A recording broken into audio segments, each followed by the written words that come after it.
우리 말씀 보겠습니다. 요한복음 20장입니다.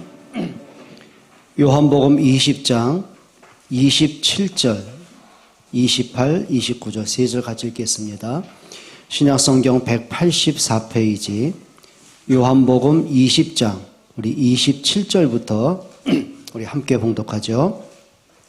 도마에게 이르시되 내 손가락을 이리 내밀어 내 손을 보고 내 손을 내밀어 내 옆구리에 넣어보라. 그리하여 믿음 없는 자가 되지 말고 믿는 자가 되라. 도마가 대답하여 이르되 나의 주님이시요 나의 하나님이시니이다. 예수께서 이르시되 너는 나를 본고로 믿느냐. 보지 못하고 믿는 자들은 복되도다 하시니라. 아멘. 자, 분명한 것은 이겁니다. 예수님이 성경대로 오셨습니다. 그리고 성경에 약속한 대로 예수님이 대신 십자가에 죽으셨습니다. 그리고 성경이 말씀한 대로 예수님은 3일 만에 부활하셨고 그분은 지금도 성령으로 나와 함께 하시는 게 맞습니다. 근데 문제는요, 지금 도마가 이게 지금 납득이 안 되는 거예요. 야, 어떻게 죽은 자가 살아나냐, 이게. 의학적으로, 과학적으로, 상식적으로 맞지도 않는다, 이거는. 우리가 지금까지 살아오면서 어떻게 죽은 자 살아난 적 본 적 있냐? 난 절대 못 믿는다. 그때 부활하신 예수님이 도마를 찾아오시죠. 이렇게 말씀하셨어요. 도마야, 네 손가락을, 그 전에 이제 도마가 이렇게 얘기를 했어요. 그래, 너희들 말대로 진짜 예수님이 부활한 게 맞다고 한다면 내가 예수님의 못 자국 난 손바닥에 손가락을 넣어보고 창이 박힌 옆구리에 손가락 넣어보고 맞다면 내가 믿겠다. 그 말은 뭐냐? 안 믿는다 그 말이거든요. 그때 부활하신 예수님이 도마를 찾아오시죠. 이렇게 말씀하셨어요. 도마야, 네 손가락을 내 옆구리에 넣어보고 나를 믿는 자가 되라고요. 그때 비로소 도마가 이렇게 고백합니다. 예수님을 향해서 나의 주, 나의 하나님이십니다 라고 고백을 합니다. 예수님을 보고 나서 실제 믿어진 거죠. 그때 예수님 뭐라고 하시죠? 네가 나를 보고 믿느냐? 보지 않고 믿는 자가 복되도다 라고 말씀하십니다. 어떤 면에서 우리에게 참 이런 게 있어요. 이겁니다. 예수님은 분명히 그리스도가 맞는데 자꾸 내가 이게 안 믿어지는 나의 너무 이게 틈이 있어요. 갭이 너무 많은 거예요. 믿어는 지는데 뭔지 모르게 내가 다른 생각에 잡히는 게 굉장히 많죠. 그래, 예수님은 십자가에 죽으신 것도 믿고 부활한 것도 믿기는 믿는데 실제 그게 내게 영향을 못 주는 게 굉장히 많아요. 그게 뭐냐면 단순한 종교적이고 그냥 교리적인 것이 끝나지 정말 나를 위해 이 땅에 오시고 나를 위해 죽기까지 나를 사랑하셨고 그 십자가의 죽음 때문에 내가 생명 얻었고 정말 내가 그리스도의 부활로 내가 하나님의 형상이 회복되었고 내가 사망에서 생명을 얻었고 마귀의 올무에서 내가 자유함을 얻었고 지옥 백성이 내가 하나님의 자녀가 되고 천국 백성이 됐단 말이에요. 근데 어느 날부터가 이게 내 마음속에 확신이 안 된 경우가 굉장히 많죠. 믿기는 믿는데 그 말은 뭐죠? 이겁니다. 영적인 힘이 없는 거예요. 영적인 힘이 없는 거예요. 분명히 베드로가 예수님을 향해 고백을 했거든요. 주는 그리스도시요 살아계신 하나님의 아들이십니다. 고백을 했어요. 근데 그 고백은 진짜 마음의 중심 있는 고백 아니겠어요? 근데 문제는 가야바 종교 재판에 섰을 때 예수님이 이제 사형 선고를 받고 십자가에 못 박혀 죽게 되는데 한 여자아이가 이제 베드로를 보고 이렇게 물어보는 거예요. 내가 너 예수와 함께 있는 거 봤어. 너도 예수의 제자잖아. 그러니까 베드로가 뭐라고 그래요? 순간 얼마나 갈등이 심했겠습니까? 분명히 예수 제자 맞는데 인정해야 되는데 인정할 힘이 없는 거예요. 왜요? 내가 예수님의 제자라고 인정을 하고 나면 나도 죽을 거 아니야 라는 그게 뭐죠? 두려움. 그리고 염려, 고민, 걱정 이거예요. 결국 그게 모든 게 뭐예요? 불신앙. 참 우리가 이렇게 때는 많죠.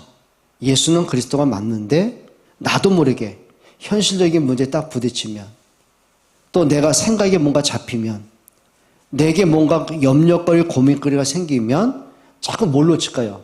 복음을 놓치는 거예요. 복음이 없어지거나 내가 구원받은 게 취소가 되는 게 아닌데, 문제는 뭐냐면 내가 그리스도보다는 뭐가 더 크게 보이죠? 현실 문제가 더 크게 보이는 거예요. 마치 이스라엘 백성이 6월절 양에 피 바르고 나서야 430년 만에 애굽에서 나오죠. 노예 아니란 말이죠. 근데 홍해에 딱 부딪히니까 어떤 게 보였지죠? 홍해만 보이는 거예요. 그러니까 홍해를 보는 순간 눈이 동그래지는 거죠. 이걸 어떻게 건너? 들어가면 빠져 죽고, 뒤로 돌아서면 애국 군대 칼날에 죽고, 살 길이 없잖아. 그때부터 모든 생각하는 거, 판단하는 것이 뭐예요? 복음에서 안 나와요. 이제 과거 상처된 생각에서 나오는 거예요. 우리를 죽이려고 여기까지 끄집어냈냐? 우리가 노예라도 죽는 것보다는 노예라도 살고 싶다. 애굽에 돌아가자 이렇게 나온 거예요. 뭘 잃어버린 거죠? 나를 구원하신 하나님이 안 보이고요. 홍해라는 문제가 보이는 거예요. 내가 6월절 양에 피 발랐을 때 운명에서 내가 해방을 받았는데 애굽에서 구원받아 나왔는데 그 피 언약 그리스도의 십자가의 능력이 안 보여지고 이건 내가 할 수 없다라는 내 한계가 너무 부딪히는 거예요. 그러니 어떻게 해요? 나오는 모든 말은 뭐죠? 이제 불신앙의 말.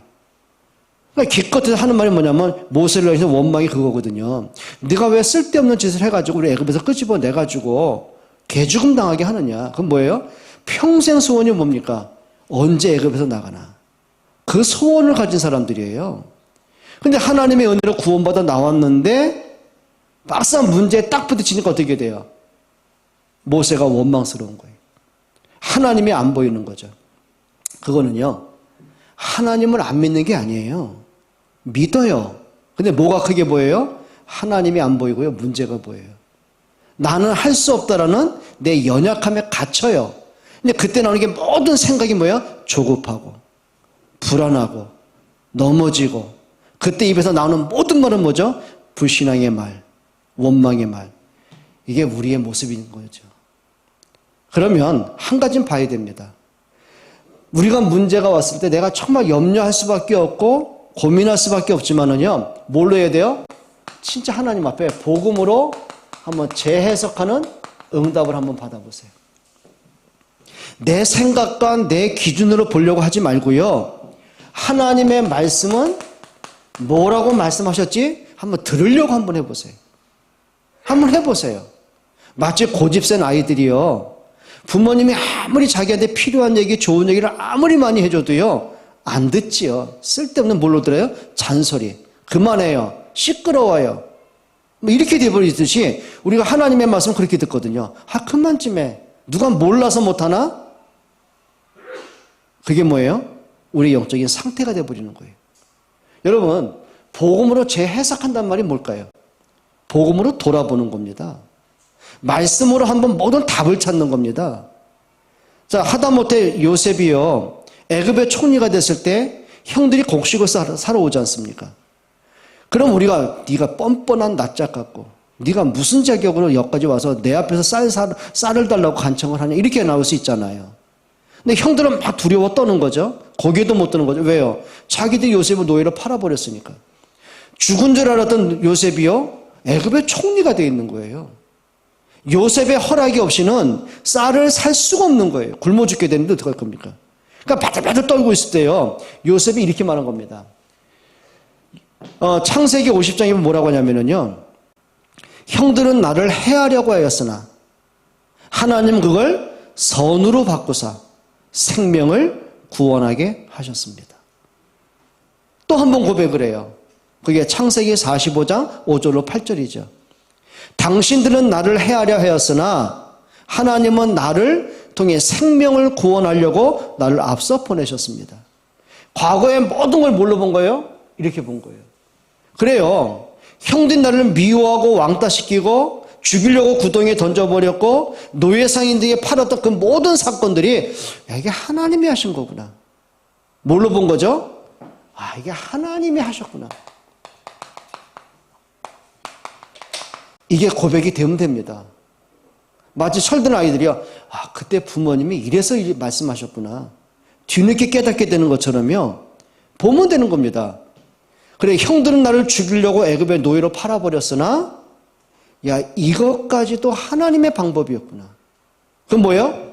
이것 때문이었구나. 이것 때문에. 어떤 때문이요?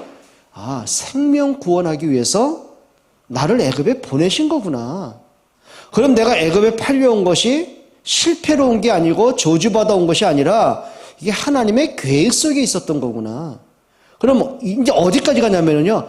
형들이 나를 안 팔았더라면, 내가 애굽의 노예로 안 왔더라면 오늘날 대흉년이 들어서 모든 사람이 굶어 죽게 됐을 때 생명을 살릴 길이 없었을 텐데, 그게 뭘로 본 거죠? 그게 이제 전도와 선교와 후대 렘넌트로 보게 되는 거예요.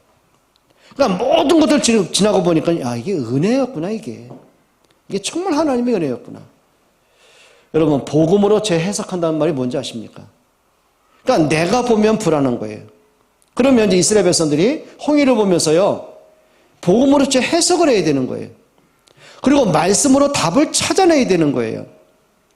왜 하나님이 우리를 애굽에서 건져내시고는 홍해 쪽으로 인도하셨을까? 그 많은 안전한 길, 그렇죠, 지름길을 놔두고 왜 광야를 돌게 하면서 홍해로 또 통과하게 하실까? 왜, 이게 뭘까, 이게 한번. 그게 뭐냐면 말씀에서 이걸 찾아내야 되는 거예요. 답을 찾아야 되는 거예요. 하나님이 하시려는 그 일을 말씀에서 봐야 되는 거예요. 근데 이들이 못 보니까 어떻게 돼요? 자기 생각에 잡히고, 그러니 불신앙이, 그 다음에 생각에는 막 염려와 두려움으로 입 밖에 나오는 모든 말은 틀린 말만 계속하는 거예요. 그때 나 하는 선택은요, 다 틀린 거예요. 애굽으로 돌아간다, 노예인데 왜 가겠습니까, 그게요. 근데 이제 바울이 이렇게 본 거죠. 이스라엘 백성을 하나님이 홍해를 통과하게 한 것은 뭘 받게 하려니라? 세례를 주기 위함이다. 세례가 뭔지 아십니까? 내 옛사람이 물에 장사 지내는 거예요. 내 창세기 3장에 내 영적 문제가, 사단에게 잡혔던 내 영적 상태가 무너진 상태가 물속에 장사 지내고 내가 그리스도로 새롭게 거듭나는 거예요. 그걸 세례라고 말하는 거예요. 그럼 하나님이 홍해를 건너게 하셨다는 그 말은 뭐죠? 너희가 애굽에 살면서 애굽의 풍요로움에 길들여져 가지고 언약 다 잃어버렸잖아. 너희 후대에게 언약도 전달 못하고 살았잖아. 그것 때문에 너희가 애굽의 노예로 살고 조상 대대로 430년간 너가 한과 상처 운명에 묶여 살았잖아. 그러면 홍해를 건넌 다음에 뭐해라? 애굽에 살던 그 생각들, 우상 숭배하던 틀린 기준들, 말씀 놓쳤고 언약 놓쳤고 이런 모든 것들을 물속에 장사 지내라.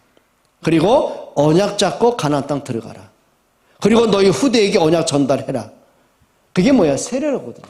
그럼 이제 깨닫는 거죠. 그래, 하나님의 능력을 체험하는 기회다. 근데 그걸 봤던 모세는 이렇게 말합니다. 가만히 있어. 그 말은 뭐죠? 호들갑 떨지 마. 불신앙하지 마. 헛소리하지 마. 좀 가만히 있어. 하나님이 너희를 어떻게 구원하는지 좀 봐. 오늘 여호와가 너희를 위해 싸울 거야. 오늘 너희가 보았던 애국 군대 영원히 보지 않게 될 거야. 뭐죠? 그게 영적 힘입니다. 영적 힘은 달라요. 하나님이 하시는 일이 보여져요. 하나님의 능력이 체험되어져요. 시간이 지나고 보니까 역시 하나님이 하셨구나, 이게 보여져요. 문제를 보는 게 아니에요. 그 속에 있는 하나님의 계획을 보는 거예요. 그게 응답이라고 말하는 거예요. 여러분 따라합시다. 영적 힘을 얻자. 무슨 힘이요? 영적 힘을 가진 자입니다. 육신의 힘이 아니고요, 영적 힘이에요. 하셔야 돼요. 그건 복음의 사람, 복음 가진 자만이, 복음을 누리는 사람만이, 깊은 기도의 응답을 누리는 사람만이, 전도와 선교와 렘넌트의 가슴을 담은 사람, 이게 하나님이 하셨구나, 진짜 응답받은 사람만이 가지는 힘이 있습니다. 기도하겠습니다. 하나님 고맙습니다. 정말 복음의 사람, 하나님의 응답을 누리는 영적 힘을 가진 사람이 되게 해 주옵소서.